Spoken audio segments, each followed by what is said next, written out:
Hey guys, it's Matt. This is another vlog. Today is Monday, April 16th. Got the date right today. I had a really solid weekend hanging out with some friends. It was one of my friend's birthday, and so a bunch of my friends from out of town were in town, and we all got together and just had like a really good night on Friday night.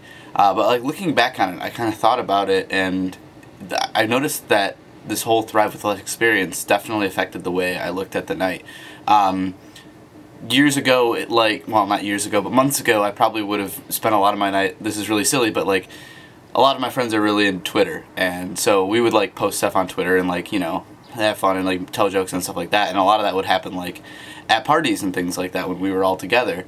But I no longer have a smartphone because I decided, well, A, my phone broke, and B, I just decided I didn't need one anymore, largely due to the experiences that I had with this. And through that, I wasn't on Twitter or Facebook or any of that kind of stuff in the party, which means that I wasn't constantly checking my phone for new updates and, you know, pulling myself out of conversations with people. And I just felt myself getting so much more engaged with the people I was having a conversation with, which was, I don't know, I didn't really expect that coming in. I guess I just didn't realize how much social media and internet and non-face-to-face connections and conversations were a part of my life. And through doing this experience and really, you know, challenging myself to get outside of that box, I'm really noticing a profound difference. My conversations are becoming more engaged with people, and I'm just finding it easier to talk to people and engage with people. To be really honest, like, I used to not go out of my way to have conversations with people because I don't know, for whatever reason, I'm just not that kind of person. But now more and more, now that I see that I'm not relying on that internet communication, I'm finding myself more desiring to have those kind of face-to-face conversations. And it's been great. I've seen a lot of my friendships really improve through that situation. That being said, though, I do think it's a happy medium because in February, not going out to eat at all, I felt like was really limiting my ability to connect with people. Like, for example, one of my really good friends, Travis, we would get lunch like once a week together or grab coffee and catch up, and it's really nice because like we don't have any classes together, we never see each other on campus, and he usually leaves town on the weekend because he goes, he visits his girlfriend out in Muskegon, and so it's not like when we both, like, if we both had free time on the weekend, we could really hang out. So with that, we would be like, well, we both need to get something to eat, and we're between classes, so let's just meet up and hang out and, you know, catch up for a minute. So not being able to eat out and do that was kind of challenging for relationships like that. But, you know, not being on social media has really was, you know, helping those kind of conversations.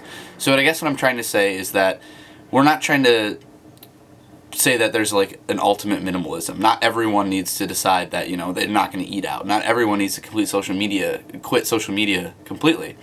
So for me, it was about finding the balance between the two. Not being on social media a lot has really helped me develop community, whereas, you know, not being able to go out to eat really hurt that idea for me. So now that I've kind of found that middle ground and found what a sense of minimalism means for me, I'm really finding myself beginning to really flourish in that. And I don't think it's over either. I mean, there's still lots of challenges that I can be taking in the future, and lots of things that I can be pushing myself to do. But really, I'm just glad that I've taken a chance with this, and it's really caused me to look inwardly and, you know, change my outward actions.